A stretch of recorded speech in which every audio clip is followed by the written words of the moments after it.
허환구의 라디오 오늘. 여러분 안녕하십니까, 허환구입니다. 불효자는 옵니다. 옵니다가 아니라 옵니다입니다. 충남 청양군 거리에 붙은 현수막인데요. 코로나19 확산 방지를 위해서 이번 추석 명절에는 고향에 오지 말아달라는 뜻을 이렇게 재밌게 표현한 문구가 인상적이죠. 코로나 확산 방지를 위해서 고향 방문마저 자제해달라고 하는 이러한 상황인데요. 그랬더니 엉뚱하게도 휴양지로 인파가 몰리고 있다네요. 제주도 관광협회에 따르면 9월 30일부터 10월 4일까지 추석 연휴에 제주도를 찾을 것으로 예상되는 인파는 약 20만 명에 이를 거라고 하고요. 강원도 속초, 설악 등 주요 관광호텔 객실 예약률이 80에서 100%로 사실상 만실에 가까운 상황입니다. 이래서야 어디 코로나 확산 막을 수가 있을까요? 당장의 가장 큰 리스크는 추석 연휴가 되겠다. 정은경 질병관리청장의 우려가 현실이 될 수도 있겠습니다. 9월 17일 목요일 라디오 오늘 광고 듣고 시작합니다. 센 척하더니 별 수 없구나. 치질 앞에서 센 척 말고 좋아 디오스민. 치질은 보이는 증상보다 보이지 않는 원인을 치료해야 하니까 치질의 원인인 혈관벽 강화부터 협착 완화까지 먹는 치질약 좋아 디오스민. 좋았어. 좋아제약. 마운티아 윤계상입니다. 입으면 덥고 벗으면 추운 계절, 옷 고를 때마다 어려우시죠? 그렇다고 이 좋은 계절을 마다할 수 없죠.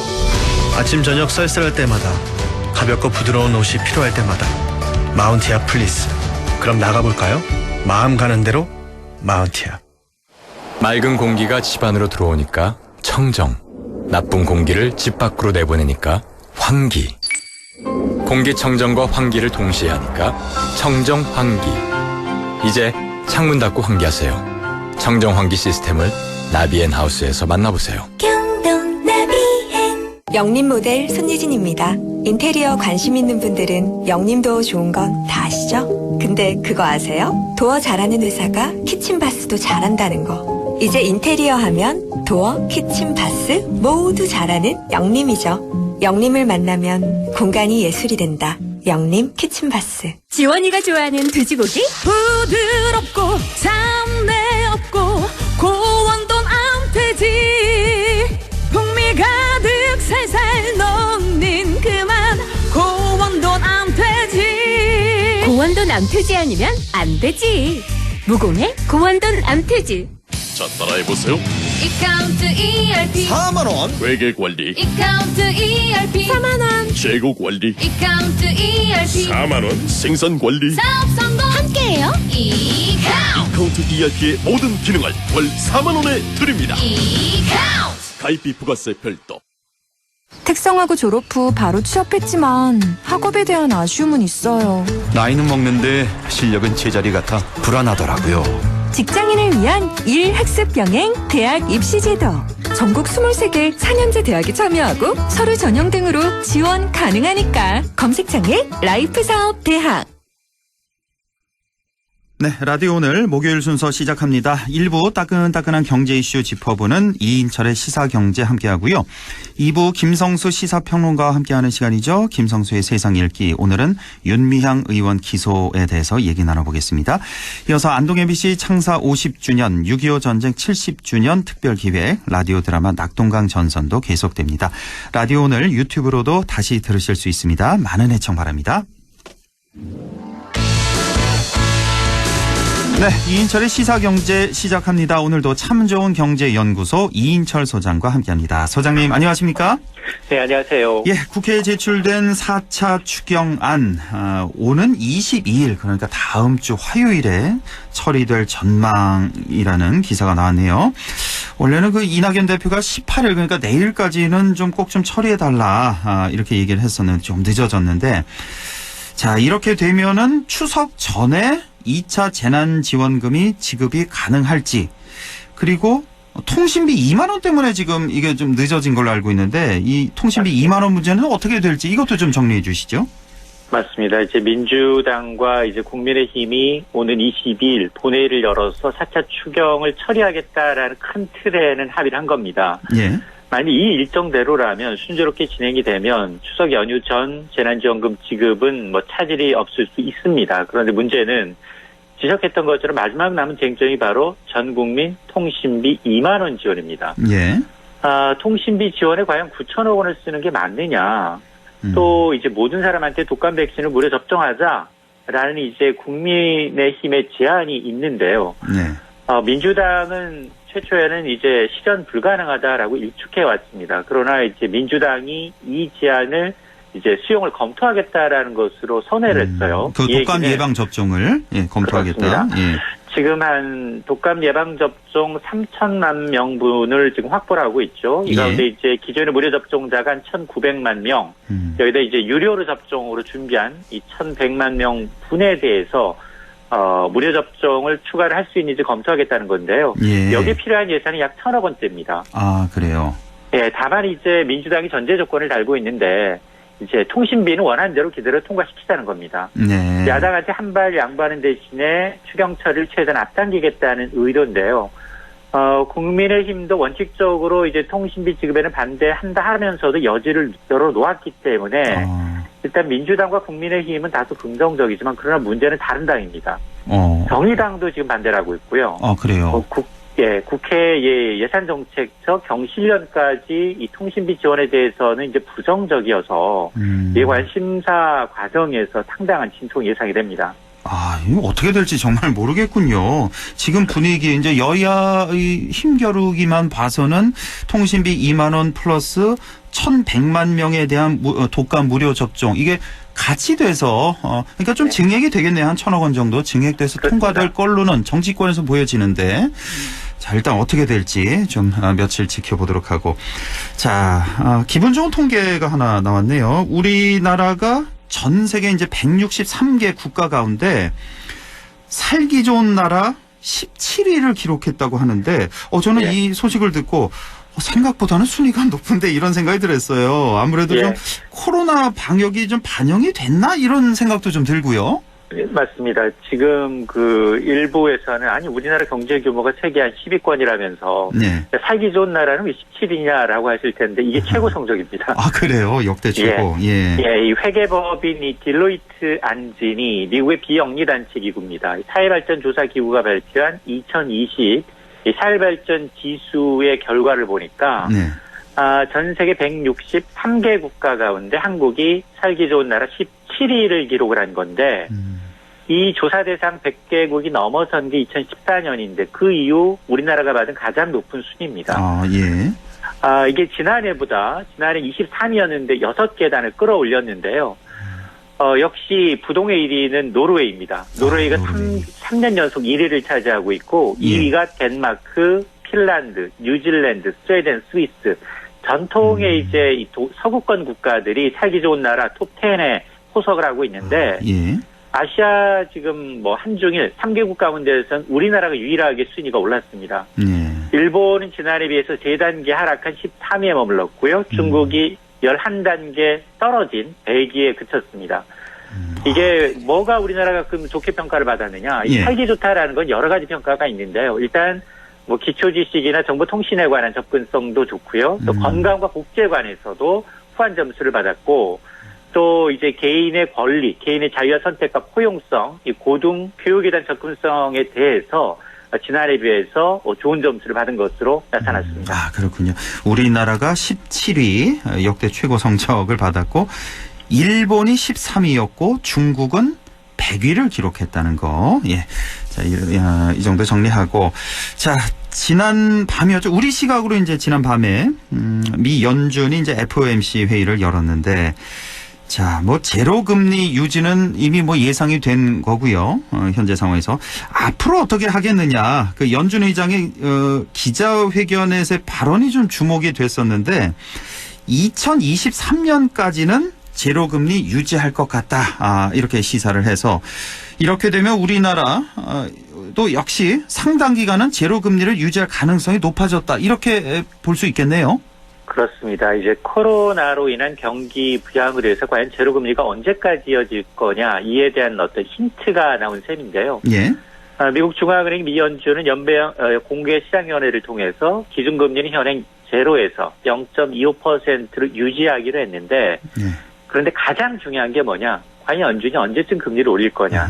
예. 이게 연준의 FRB 위원들이 한 17명이 있습니다. 이 17명이 앞으로 미국의 통화정책, 금리 전망한 점도표라는 게 있는데요. 점도표. 예. 예, 여기 17명 가운데 13명이 2023년까지 현 제로금리 수준을 유지할 것이라는 겁니다. 절대 다수네요. 17명 중에 13명이.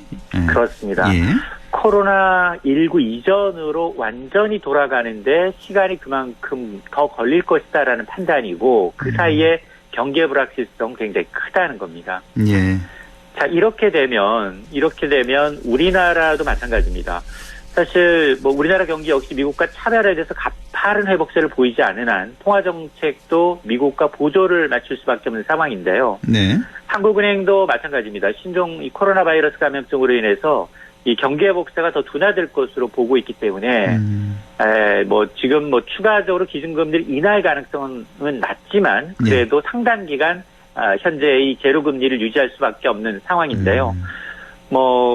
그렇다 보니까 가장 우려스러운 건 자산시장의 버블입니다. 네. 계속 이제 경기를 부양을 해서 푼 돈, 시중 유동성이 주식과 이제 부동산 쪽으로 쏠리고 있어서 이런 이제 저금리 부작용이 굉장히 상당 기간 지속될 수 있다라는 점에 대해서 우려를 하고 있는 겁니다. 그렇군요. 예.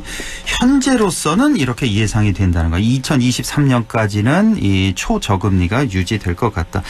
하지만 또 경제는 또 언제 어떤 변수가 생길지 모르는 거니까요. 또 지켜봐야 될 것 같습니다. 자, 우리 정부가요, 오는 2025년까지 온라인 주문 배달이 가능한 디지털 전통시장을 구축하기로 했다고요? 그렇습니다. 아마 전통시장 활성화 얘기는 하는데 이제 좀 전통시장을 꺼리는 소비자들의 그 이유를 물어보면 일단은 배달이 좀 어렵다. 네. 그리고 이제 주차가 어렵다. 그렇죠. 그리고 현금만을 받는 곳이 있다. 이런 불만들이었거든요. 예. 자, 그래서 정부가 오는 2025년까지 온라인 배달 체계를 갖춘 디지털 전통시장 500곳을 육성하는 등 이 소상공인의 디지털 전환을 지원하겠다는 겁니다. 예. 홍남기 경제부총리 주재로 오늘 3차 한국판 뉴딜 관계장관 회의가 있었는데 여기서 홍 부총리가 뭐라고 얘기했냐면 일단 소상공인들의 당장 피해를 이겨내기 위해서 지원하는 것도 중요하지만 코로나19 이후 디지털 시대에 걸맞는 경쟁력을 갖추는 근본 지원 대책이 매우 중요하다라는 겁니다. 예. 자, 그래서 이와 관련해서 오늘 2025년까지 온라인 배달 체계를 갖춘 디지털 전통시장 500곳을 육성하고 로봇 등을 도입한 스마트 상점 10만 곳, 또 스마트 공방 10,000곳을 육성하겠다는 겁니다. 예. 아울러서 이제 디지털 격차를 해소하기 위해서 디지털 취약계층을 대상으로 맞춤형 이 현장 실습 교육까지 시키겠다는 거고요. 또 하나가 이제 이 소상공인 이제 빅데이터 플랫폼을 구축하기 위해서 지금 간편 결제를 확대하기 위해서 결제 수수료 부담을 현재 한 2에서 4% 정도 부담하고 있다면 이 수수료 부담도 1%대로 낮추기로 했습니다. 그렇군요. 예, 우리 전통시장 살리려고 여러 가지 대책이 이렇게 나오고 있는데 꼭 좀 현실로 좀 이어졌으면 좋겠습니다.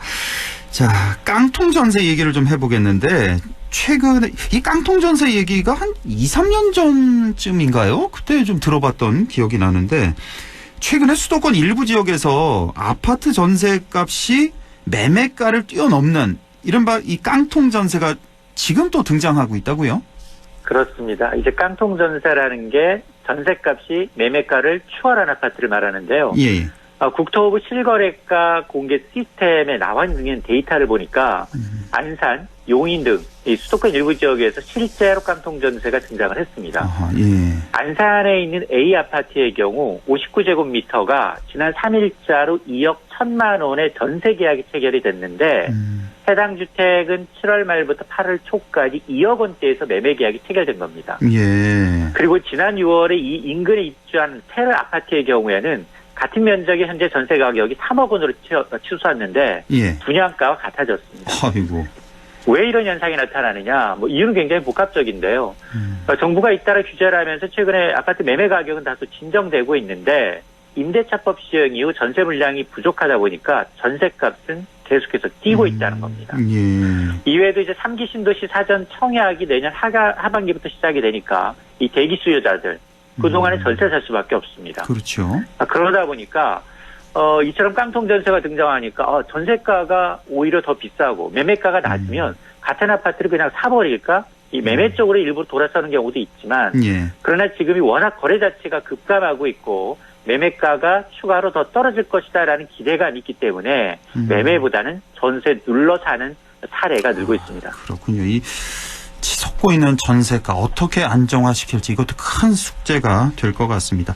한 가지만 더 보죠. 아시아나항공과 인수합병이 무산된 HDC 현대산업개발이 지금 계약 해지에 따른 계약금 반환 소송을 검토하고 있다고요?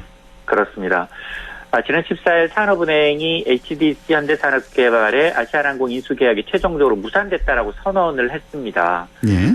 자, 이러자 지금 HDC는 이 뒤늦게 입장문을 내고서 모든 책임이 어디에 있느냐? 금호산업과 채권단의 산업은행이 있다는 겁니다. 예. 지금 코로나19로 아시아나항공 가치가 예상치 못하게 대폭 줄었죠. 여기다 실사도 제대로 못하고 회사 가치를 파악하지 못한 상태에서 계약금만 미리 줬다는 게 그 근거입니다. 예. 그래서 예상대로 2,500억 원 규모의 이 계약금 반환 소송이 나설 것임을 예고하고 있는데요. 예.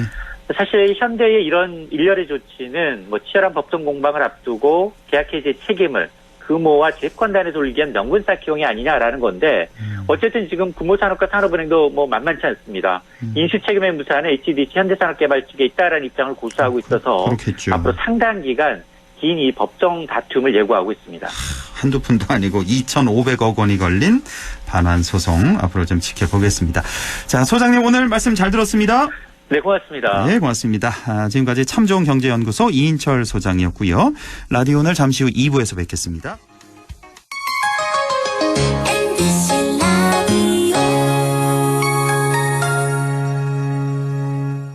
할인점보다 더 실속 있고 편의점보다 더 편리하게 살 수 있는 곳, 시장보다 더 정이 넘치고 백화점보다 더 품격 있는 곳, 이런 곳이 없을까요? 네, 우리 동네 우리 할인점 홈마트가 있습니다. 지난 25년간 항상 고객과 함께한 홈마트. 용상점, 자이점, 신용주점, 서천점에서 새롭게 고객님께 다가갑니다. 홈마트. 잘 안 들리세요? 동아보청기의 전문적 능사가 시원하게 잘 들을 수 있도록 도와드립니다. 중소벤처기업부에서 100년 가게에 선정된 기업 동아보청기로 오세요. 동아의료보조기 보청기는 서부초등학교 정문 앞에 있습니다. 문의 054-858-3334.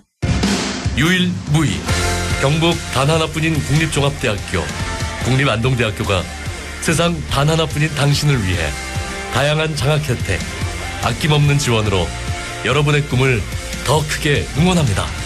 경북 유일의 국립종합대학교 국립안동대학교. 가장 신선한 장보기는 온라인 경북 농식품 산업대전. 24시간 오픈 슬기로운 집밥 생활은 온라인 경북 농식품 산업대전.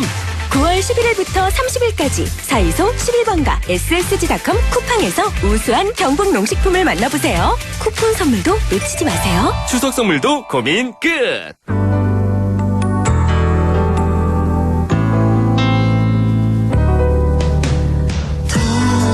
어렵던 날도 많았죠.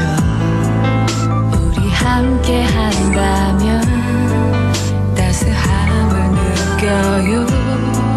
사랑이 있어요. 소중한 꿈을 이뤄봐요. 우리 함께 여기 있으니 감동과 사랑 있는 MBC 라디오 문화방송 100.1 MBC 라디오.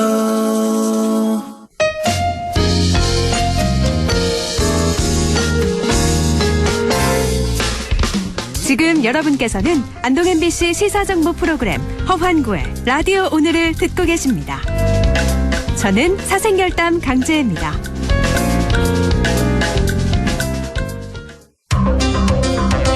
네, 6시 24분 45초 지나고 있습니다. 김성수의 세상 읽기 시작하죠. 오늘은 윤미향 의원의 검찰 기소 어떤 문제가 있는지 그리고 앞으로 일본군 위안부 운동에 가야 할 방향에 대해서 얘기 나눠보겠습니다. 오늘도 김성수 시사평론가와 함께하죠. 안녕하십니까? 안녕하세요. 김성수입니다. 예, 먼저 이 윤미향 의원 그 기소 내용 알아보기 전에 우리 기억을 좀 소환을 해보죠. 이 논란 시작이 사실 이용수 할머니의 그 기자회견이었잖아요. 이때가 이제 5월 경이었는데 이 당시 뭐 참 많았습니다. 이 기자회견에서 뭐 기부금을 불투명하게 집행했다. 뭐 2015년에 있었던 한일 위안부 합의 내용 사전에 알고 있었다. 뭐 주택 구입 문제, 안성 쉼터 관련 뭐 자녀 유학 등등 해서 굉장히 많은 의혹이 쏟아졌잖아요. 그 당시에. 네. 예. 네. 그 당시 좀 얘기를 해볼까요? 그러니까 일단은 이용수 활동가가 먼저 기자회견을 했습니다. 그때 사실은 그 기자회견이 굉장히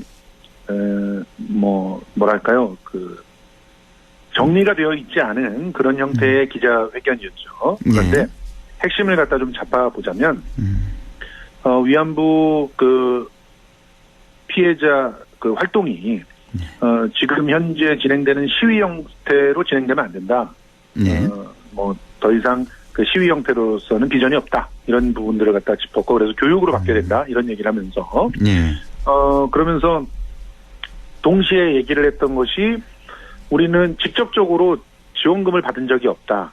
그렇죠. 네, 뭐 모금을 했다 그랬는데 지원금을 우리는 전혀 받은 적이 없다. 뭐 이런 얘기들과 더불어서 또 이런 활동들을 할 때 항상 윤미향 의원이 먼저 나서고 그리고 다른 사람들은 거의 들러리처럼 서 있었다. 뭐 이런 얘기를 하면서 그 앵벌이 뭐 논란들까지 이렇게 벌어졌던 것인데 그리고 나서 이걸 마치 신호탄처럼 이제 언론은 엄청난 기사들을 쏟아내기 시작했습니다. 그렇습니다. 뭐 대충 내용들을 보면 윤미향 의원이 지금 뭐 돈을 갖다가 횡령해서 모금이나 이런 것들을 법에 정하지 않은 방식으로 모금을 하고 돈을 횡령해서 지금 뭐 어느 정도 부도 잃었고 그리고 또 자식들도 뭐 유학을 보낼 수 있었고 또 불투명한 그런 운영으로 전부 단체가 문제가 많았다. 뭐 이런 식의 내용들이었어요. 그렇습니다. 거기에서는 뭐 굉장히 많은 오보들이 쏟아져가지고 지금도 정의기억연대가 법적 대응을 하고 있지만 어쨌든 짧은 기간 동안에 검증되지 않는 보도들이 넘쳐나면서 그 부분에 대한 모든 의혹들을 검찰이 수사로 증명을 해야 되는 그런 상황까지 벌어지게 된 사태였습니다. 예, 일단 검찰이 기소를 했고 기소를 하자마자 민주당에서는 발빠른 대응, 바로 윤미향 의원 당직과 당원권을 정지시켰습니다. 그런데 최근에 같이 의혹이 좀 불거져 나온 그 민주당의 이상직 의원, 김홍걸 의원 같은 경우는 윤리감찰단 회부를 했는데 윤미향 의원은 이 대상에서 제외를 했단 말이에요. 이건 어떻게 봐야 됩니까? 지금 검찰이 기소를 했다는 내용들만을 우리 국민들은 대다수 아시고 계시고. 그렇죠. 불기소된 혐의들이 있다는 사실에 대해서는 꼼꼼히 잘 모르실 거예요. 그렇죠? 예. 우리 앵커께서는 불기소된 내용들이 있다는 사실은 들으셨나요? 불기소도 뭐 있다고, 예를 들어 뭐 회계부정 같은 경우는 뭐 불기소됐다고 들은 것 같은데요. 맞습니다. 11건의 혐의가 무혐의가 됐습니다. 무혐의 처리된 게 11건이에요, 총. 11건입니다. 예. 그 11건이, 대표적인 게, 일단, 윤 의원 부부가 정대협과 정의연 자금을 유용해서 딸의 미국 유학 자금으로 충당했다는 주장이 있었죠. 예, 맞습니다. 이 혐의에 대해서 검찰은 뭐라고 얘기했느냐, 모든 것들이 자신들이 일부는 지인들이나 가족들로부터 돈을 빌리고 또 일부는 남편이 잘못된 판결에 의한 배상금으로 받은 돈으로 충당했다는 게 입증이 됐어요. 예. 그러니까 윤미향 의원이 해명한 것이 옳았다라고 나왔던 거죠. 여기에 대해서 언론들은 거의 대부분이 침묵했습니다. 이건 또 보도를 안 하고. 또 거주하는 아파트들이 정대협이나 정의연 자금을 돌려서서 유용을 해가지고 일단 구매해놓고 나중에 돈을 갖다 집어넣었다 이런 식의 주장들이 있었죠. 예. 이것도 역시 사실이 아닌 걸로 밝혀졌습니다. 주택 구입 문제도 그 당시에 세 채인가요? 이렇게 샀다고 의혹 제기되지 않았습니까? 그거는 이미 그때 당시에 의혹이 해소됐는데 세 채는 그 당시 총 산 겁니다. 그러니까 부모님 집이 하나 있었고 그리고 본인의 집이 있었던 건데 그 외에 본인의 집을 사기 위해서 뭔가를 팔고 집을 사고 이런 적이 있었잖아요. 예. 그게 세 채라는 얘기였어요. 예. 동시에 가졌다는 게 아닙니다. 안성 쉼터도 참 떠들썩했었잖아요. 이 관련된 건 어떻게 됐나요? 안성 쉼터도 예. 지금 일단은 일부, 다시 말해서 안성 쉼터를 구입할 때 비싸게 구입했다라고 하는 점은 이제 기소가 됐습니다. 비싸게 구입해서 싸게 팔았다 이랬잖아요. 근데 싸게 팔았다는 것은 다 해명이 됐습니다. 예. 실제로 지금 현재의 시세하고 차이가 없었고요. 이미 4년 동안이나 내놨는데 팔리지 않아서 그 정도의 가격으로 판 거는 충분히 시장에서 거래될 수 있는 것이다라고 하는 게 입증이 됐습니다. 그것도 역시 윤미향 의원의 해명이었죠. 예. 자, 이런 식으로 지금 11개의 건, 예를 들어서 보조금을 중복 과다하게 받았고, 유용을 냈고, 따로 잘못 걷었고, 이런 부분들 대다수, 또 맥주집에서 몇천만 원을 썼다, 이런 것도 다 허위라는 사실이 다 밝혀졌습니다. 아, 그래요. 예. 자, 이렇게 11가지 혐의는 무혐의 처리됐고, 지금 기소된 게 8개 혐의입니까? 6개입니까? 아니, 6개 혐의입니다. 6개 혐의, 예. 6개 혐의는 전부 다 언론에서 언급하지 않는 내용들입니다. 아, 그렇습니까? 그렇습니다. 그러니까 지금 이 11건에 대해서 무혐의가 나오고 나머지 6건이 검찰이 새롭게 찾았다라고 볼 수밖에 없는 건데 아, 그래요? 이 새롭게 찾은 건들에 대해서 기소가 나오니까 민주당의 입장에서는 이거 기다려봐야 되겠다. 예. 이게 정말 정확히 그런 문제가 있는지 들여다보지 않으면 모르겠다라고 해서 윤리감찰단에 넘기지 않은 거고요. 네. 윤미향 의원 같은 경우는 이것을 다시 또 조목조목 반박을 했습니다.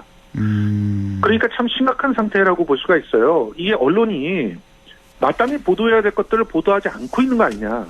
예. 너무 검찰의 입장에 유리한 보도를 계속하고 있는 게 아니냐라고 하는 그런 일각의 비판이 고스란히 재현되고 있는 상황이 또 벌어진 겁니다. 지금 비단 윤미향 의원 건뿐만 아니라 지금 정치 면에서 보면은 어느 한쪽 주장만 너무 많이 보도가 되고 있는 그런 상황 우리가 좀 볼 수가 있는데 일단 좀 오늘 윤미향 의원 얘기하니까 자 일단 기소 내용 좀 다시 한번 정리할 필요가 있을까요? 그러면 어떤 내용인지? 예.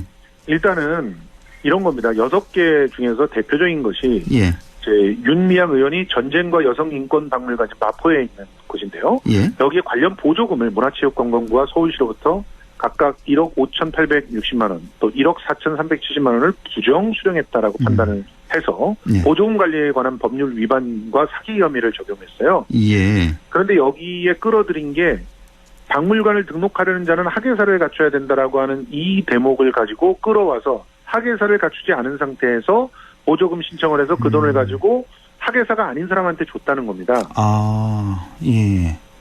근데 이 부분은요, 전쟁과 여성 박물관이 박물관이라고 이름은 지어져 있지만, 사실은 이곳은, 위안부 피해 사실에 대한 각종 기록들을 관리하고 연구를 하는 곳으로 사용이 됐거든요.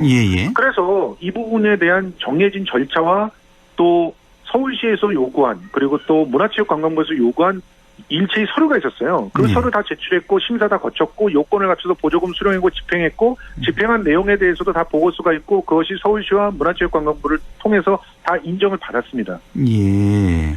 그런데 이것이 이제 와서 학예사가 없었기 때문에 문제다라고 얘기를 하는 거죠. 예. 그리고 또 여성가족부의 위안부 피해자 치료 사업과 위안부 피해자 보호시설 운영비 지원 사업에서 인건비 보조금을 받아놨다는 거예요. 2014년서부터 올해 4월까지.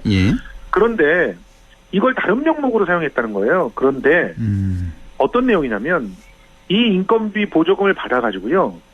다 일하는 사람들한테 다들 줬습니다. 줬는데 이분들이 이 돈만큼은 저는 기부를 하겠습니다 해서 기부를 했어요. 아, 그 실제로 일한 사람들이 인건비를 받아서 이걸 다 기부를 했다? 예. 다 인건비를 지급을 했습니다. 이걸로 끝난 거 아닙니까? 그 이게 뭐가 문제가 되는 거죠?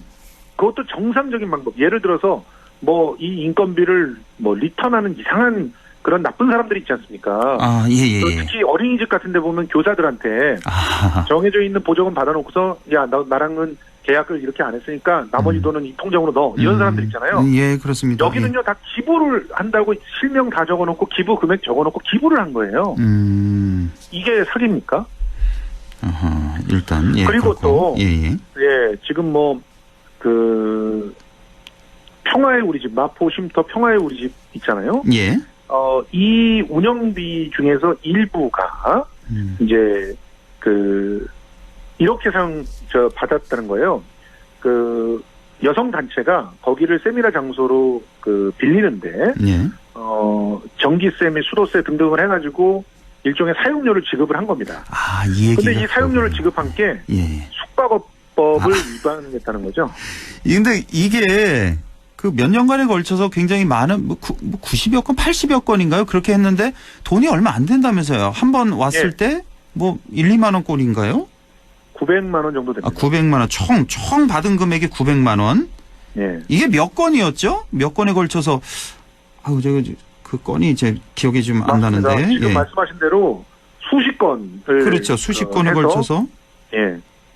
그런데 지금 이게 만약에 받지 않았으면 어떻게 얘기했을까요? 받지 않았으면은 공공의 공간을 함부로 빌려줬다 그러면서 배임죄를 적용했을 겁니다. 그게 또 배임으로 되는군요. 이 전기요금, 수도요금을 안 받았으면 배임으로 되고 이걸 받았으니까 숙박으로 운영했다. 숙박업법 위반이라는 거죠. 예. 일단 이렇군요. 일들이 6개인 거예요. 그리고 그 중에서 제일 저는 참혹스러운 게 뭐냐면 기로록 할머니가 2017년 11월에 여성 인권상 1억 원을 상금을 받습니다. 그 중에 5천만 원을 정의기억재단에 기부를 하면서 이거 여성 인권에 큰 역할을 한 사람들에게 기로록 할머니 이름을 따서 상을 달라. 상을 해다오. 이래서 5천만 원을 기부했거든요. 총 7,920만 원을 갖다 기부를 했는데 이게 사기라는 겁니다. 왜냐하면 길할머니가 치매였는데 그걸 이용해서 사기를 했다는 거죠. 알겠습니다. 일단 제 시간이 1분밖에 안 남아서 이제 마지막으로 결론 삼아서 지금 우리 일본군 위안부 운동의 방향성이 있잖아요, 앞으로. 또 위안부 운동이 바로 가기 위해서 어떻게 해야 되는지 한 1분 정도로 좀 요약해 주시죠. 짧게 말해서 지금 검찰은요.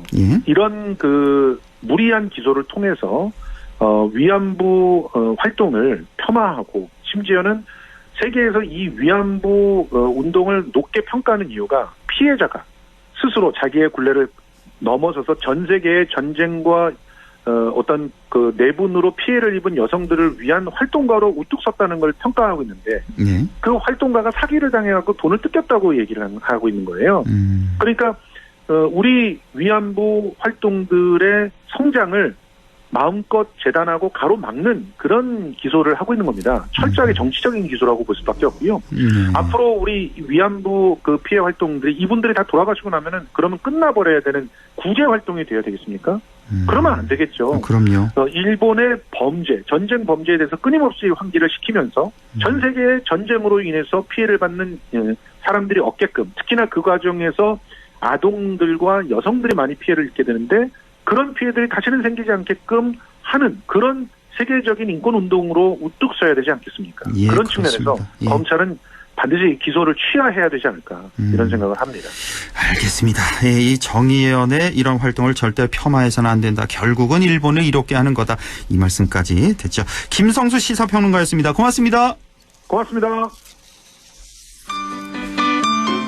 우리 지역 날씨 김도연 캐스터 전해주세요.